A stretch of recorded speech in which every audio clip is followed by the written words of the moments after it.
Media तस्वीर आए उनको वेलकम करता हूँ।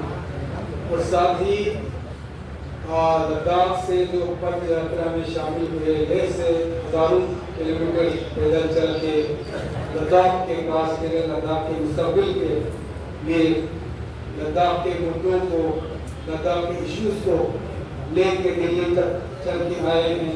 उन सारे यात्रियों को मैं सलाम करता हूँ, उनका शुक्रिया अदा करता हूँ।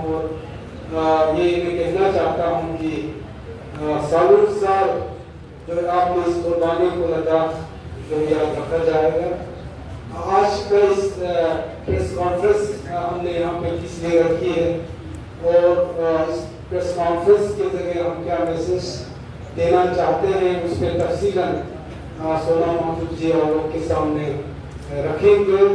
आगे का जो भी प्रोग्राम होगा वो सोना महमूद जी और लोग के सामने रखेंगे।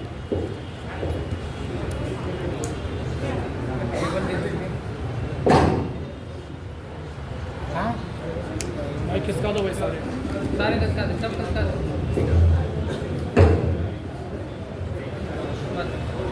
ठीक है, हट जाओ हट जाओ।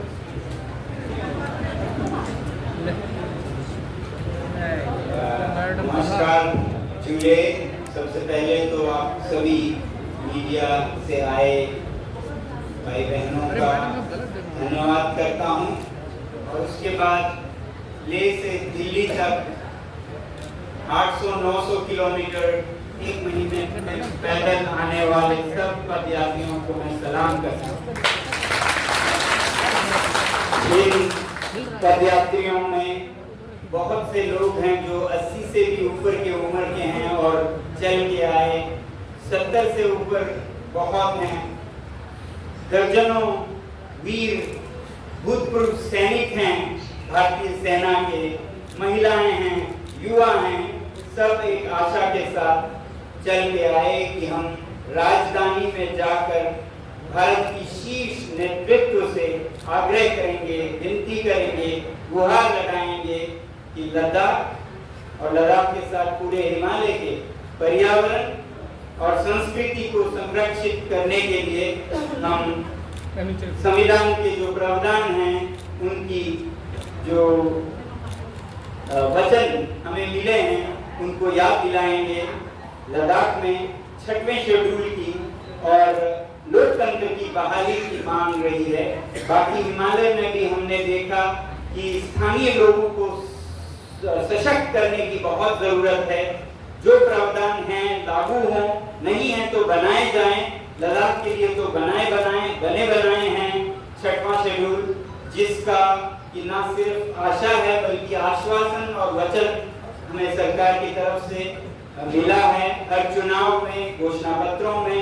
तो उसको सिर्फ याद दिलाने के लिए हम यहाँ आए और इस शांतिपूर्ण पद यात्रा से हम दिल्ली में आकर इस सीख को सिखाने वाले हमारे भारत के पिता महात्मा गांधी के समाधि पर, राजघाट पर हम उनको सम्मान करना चाहते थे, श्रद्धांजलि देना चाहते थे, इसलिए हम आए।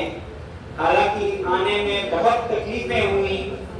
महीनों 14,000 की ऊंचाई पर तो हम चलते रहे, फिर 17,500 के दर्रों से, पहाड़ों से चढ़ते हुए, नालों नदियों को पैदल पार करते हुए हम तराई में, मैदानों में पहुंचे, जहां 40-45 डिग्री की गर्मी, सुलगती सड़कों पर बर्फ में रहने वाले ये लोग अब सड़कों की गर्मी को सहते हुए, रात में मच्छर, हर तरह की कठिनाइयों को सहते हुए सिर्फ दिल में एक अरमान थी कि हम राजधानी में अपने नेताओं से मिलेंगे, उनको गुहार लगाएंगे।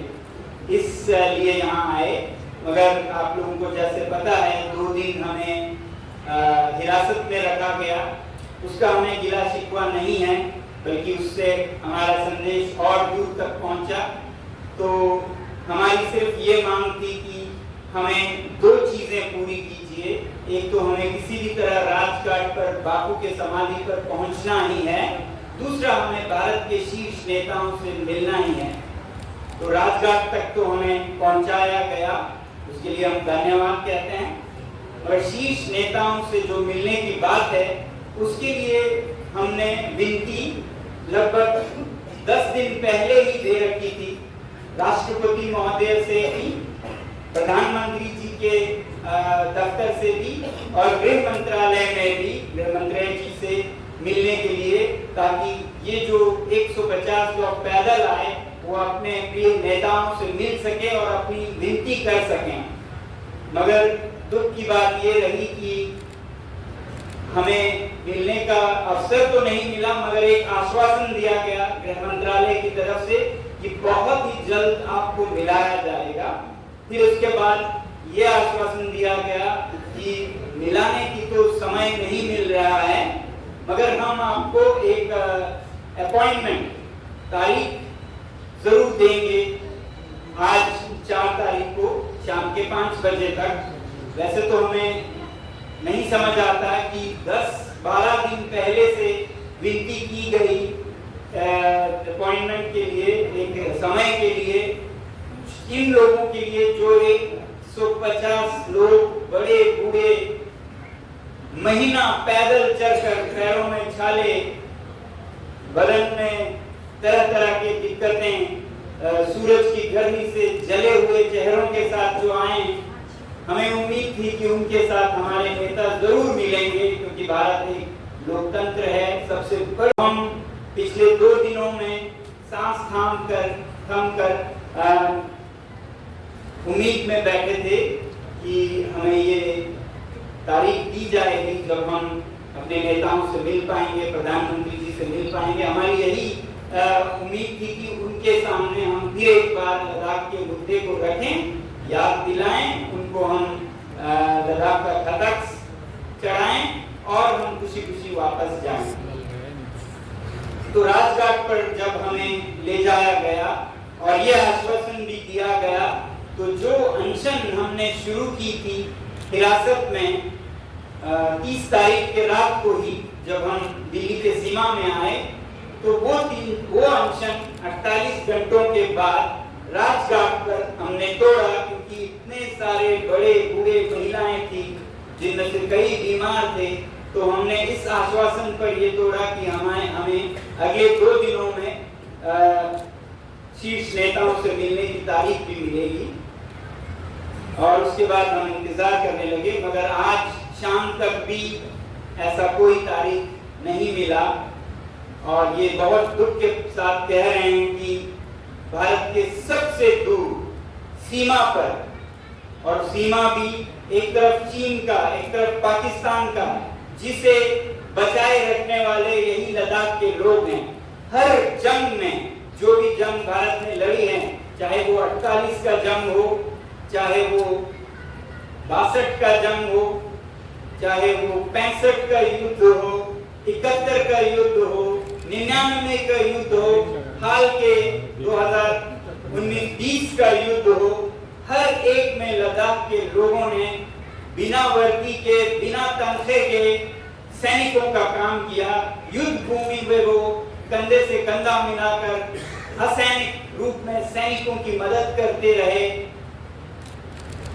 उनके लिए रसद खाना घरों से पका कर ले जाते रहे, और जब कोई जख्मी हो तो उन्हें उठा कर लाते गए। और ऐसा योगदान हर युद्ध में दिया जो किसी दिल्ली के शहरी या बंबई के शहरी ने न दी हो, वो लद्दाख के लोगों ने दी है। तो लद्दाख के आम नागरिक भी एक सिपाही हैं इस देश के, तो इसलिए हमें उम्मीद थी कि इन सिपाहियों से हमारे नेता, हमारे प्रधानमंत्री जी अवश्य मिलेंगे, और ये हमारा जरा भी शंका नहीं थी कि उनसे ना मिल पाए। मगर हमें बहुत दुख हुआ कि हम नहीं मिल पाए। हमें बताया गया कि प्रधानमंत्री जी हमसे कुछ ही किलोमीटर दूर आज गोष्ठी में थे, हम उम्मीद कर रहे थे हम मिलेंगे, और उनसे मिलने के लिए जब हम लद्दाख से आए तो हम ये पूरी कोशिश कर रहे थे कि इस आंदोलन पर कोई भी राजनीतिक दाग धब्बा या रंग न लगे। इसके लिए हमने इस पद यात्रा को कश्मीर से नहीं लिया, कश्मीर से भी रास्ता आता है, वहाँ चुनाव हो रहे थे, हम नहीं चाहते थे कि किसी के पक्ष पक्ष में किसी के विपक्ष में चला जाए हमारा ये अभियान। इसलिए हम हिमाचल से आए, और जब हिमाचल से आए तो हरियाणा के सीमा पर फिर हमने निर्णय किया हम हरियाणा में चुनाव हो रहे हैं, उस पर भी कोई असर न डालें, इसे पवित्र रखें, इसे न्यूट्रल रखें। इसलिए हरियाणा के सीमा से हम बसों में चढ़े और दिल्ली आए।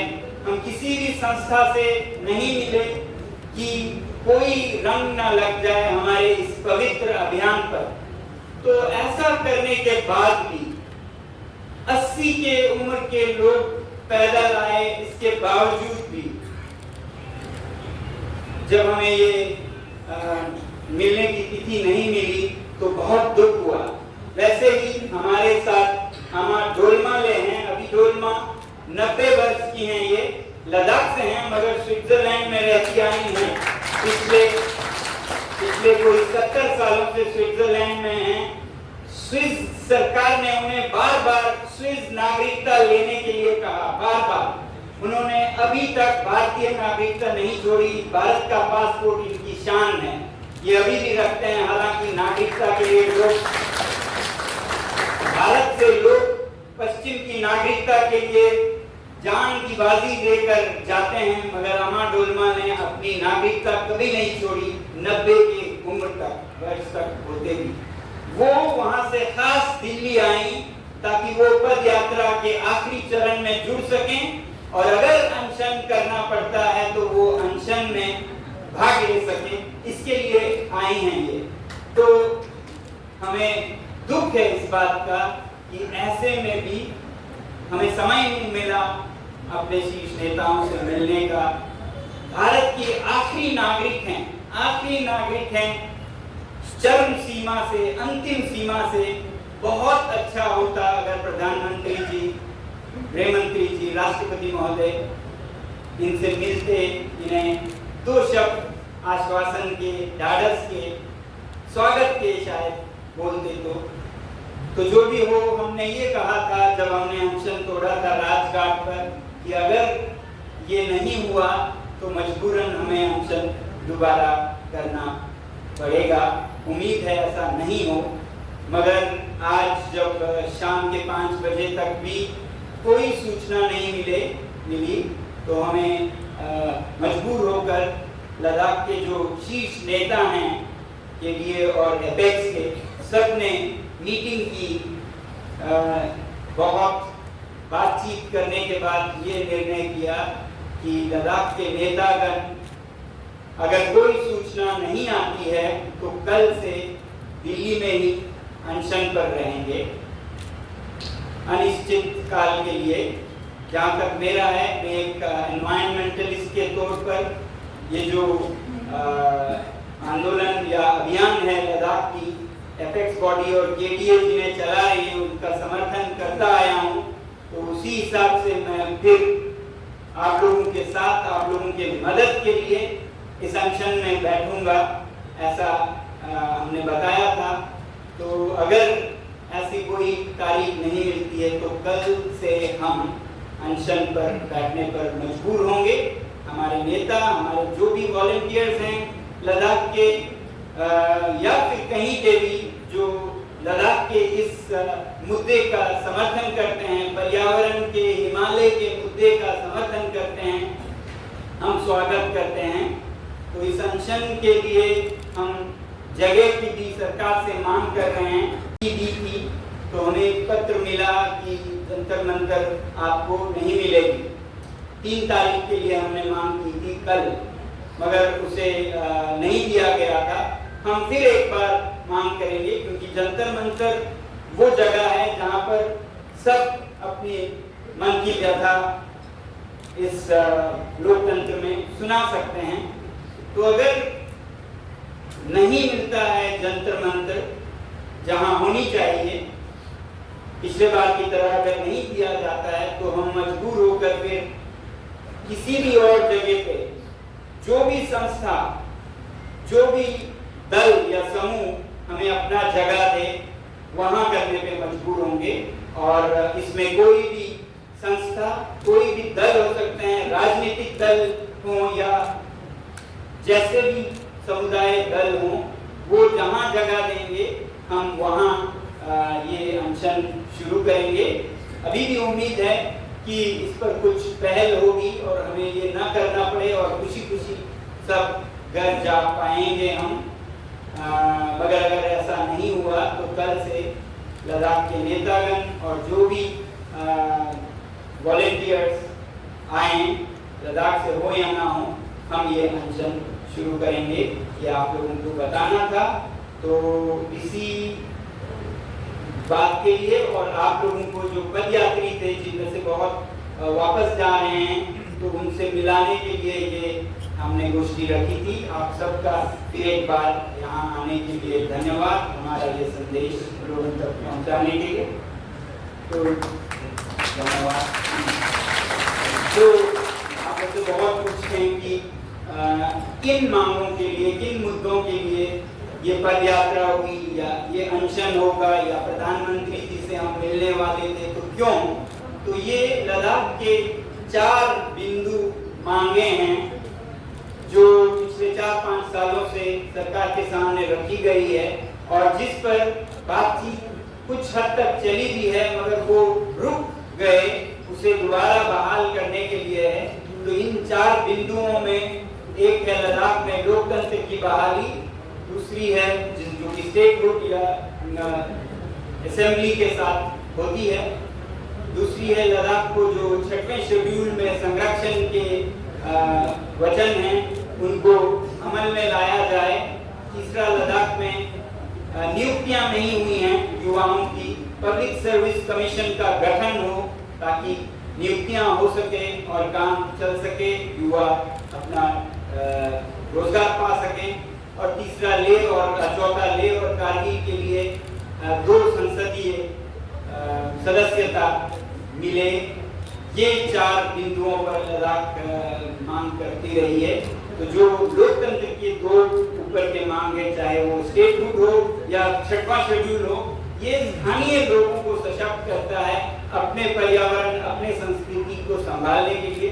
ये बहुत जरूरी है कि हिमालय में पर्यावरण की सुरक्षा संरक्षण के लिए स्थानीय लोगों को संरक्षित किया जाए, सुरक्षित किया जाए, सशक्त किया जाए लोकतांत्रिक रूप में। तो यही मांगे हैं जिससे कि हिमालय का पर्यावरण बच सकता है, जो बेहतरीन कर सकते हैं यहीं के लोग। क्योंकि अभी लद्दाख एक गवर्नर्स रूल के तरह है, परमानेंट गवर्नर्स रूल, जिसमें कोई चुने हुए सदस्य न्याय, नियम, कानून नहीं बनाते हैं। एक उपराज्यपाल सब फैसले लेते हैं। तो इस तरह से कोई भी इलाका चलाया नहीं जानी चाहिए 21वीं सदी में, जब हर जगह लोकतंत्र है। तो लद्दाख तो वो जगह है जहाँ पर लोकतंत्र थी और 4 विधानसभा के सदस्य चुने जाते थे, तो वो भी अभी नहीं रहे।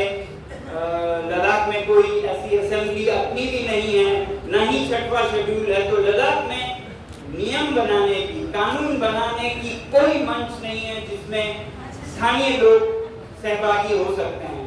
तो ये पुराने जमाने की कॉलोनी की तरह है जिन्हें एक गवर्नर या लेफ्टिनेंट गवर्नर राज करते हैं। तो ये शोभा नहीं देती है दुनिया की सबसे बड़ी लोकतंत्र को, जो कि माँ है लोकतंत्र की। वहाँ की सीमा पर बैठे लोग बिना आवाज के लोकतंत्र से भी वंचित रहे। तो ये सब ठीक करने की हमें बहुत उम्मीद है और यही हम गुहार लगाना चाहते थे, आज आपके माध्यम से लगा रहे हैं। और अगले दिनों में भी हम इस अनशन के द्वारा यही मांग करेंगे कि भारत के शीर्ष नेताओं से हम मिलें और हमें एक आश्वासन मिले कि इन मांगों पर जो बातचीत चल रही थी वो दोबारा चले अगले 15 दिनों में। तो यही सब आशाओं के साथ, इन मुद्दों के साथ हम इसे आगे बढ़ाएंगे और उम्मीद है आप लोग हमारा साथ देंगे, हमारी आवाज़ को देश तक और हमारे शीर्ष नेताओं तक पहुंचाने के लिए। धन्यवाद। आपके सवाल जंतर मंतर मांग रखा है, अगर वो नहीं दिया जाता है तो हम अभी कह रहे थे कि कोई भी संस्था, कोई भी दल, राजनीतिक हो या अराजनीतिक या सामाजिक संस्था हो या धार्मिक हो, जो भी उपयुक्त स्थल हमारे समूह को मिले हम वहाँ पर अनशन शुरू करेंगे। मगर हम बहुत ही शांतिपूर्वक बिना किसी नियम कानून को तोड़ते हुए गांधी जी के दिखाए हुए रास्ते पर चलते हुए, ये अनशन भी उन्हीं की सिखाई गई सीख है, ये पद यात्रा भी उन्हीं की सिखाई गई सीख है, सत्याग्रह पर हम हैं जो उनकी सिखाई गई सीख है। क्योंकि हम उम्मीद करते हैं कि जो जगह निष्पक्ष है जंतर मंतर का, वो हमें दिया जाए। अगर वो नहीं दी जाती है तो हम जो भी इसको हमें ऑफर करें उस पर हम गौर करें। सर आप कह रहे थे कि आपने कश्मीर और हरियाणा का एरिया छोड़ के पॉलिटिकल ना हो इसलिए आपने दूसरा रास्ता चुना। अब जो कल से कहानी बदलने वाली है उस पर आप क्या सोच रहे हैं? कोई पॉलिटिकल एंगल उनके साथ जोड़ दिया जाएगा या आप कैसे देखेंगे? हम नहीं जोड़ेंगे, किसी राजनीतिक दल से हमारा जुड़ने का कोई मकसद नहीं है। हमें उम्मीद है कि हम जो डेजिग्नेटेड जगह है जंतर मंतर का वहीं से कर पाए और हमें कोई कहीं और जाने की जरूरत ना पड़े। मगर अगर जरूरत पड़ती है तो उसका दोष हम पर ना हो, इसलिए हम कह रहे हैं कि हमें उपयुक्त जगह दी जाए, नहीं तो हम जहां मिले वहां शरण लेके वहीं से करेंगे। सर सरकार कह रही है कि हम छठी अनुसूची नहीं दे सकते हैं, वहाँ की जनजातियों को डायरेक्ट भर्ती में 45% का आरक्षण दिया है, ऐसा उन्होंने अपनी समिति में रिपोर्ट पेश किया है। तो सर उस पर क्या कहना चाहेंगे?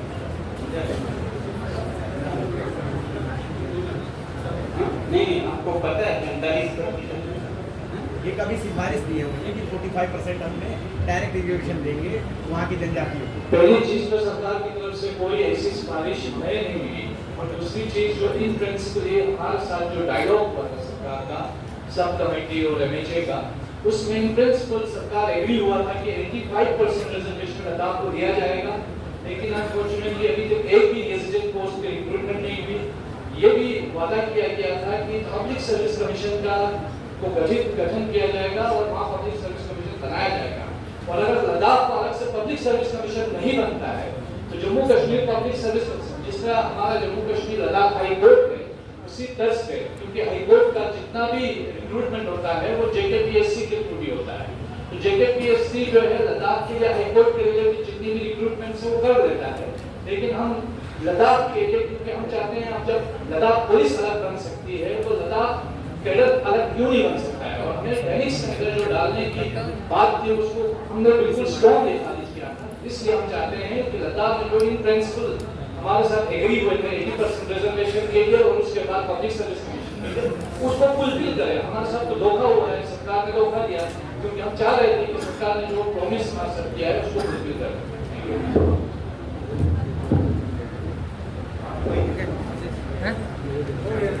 कैमरे से धन्यवाद, बहुत बहुत धन्यवाद।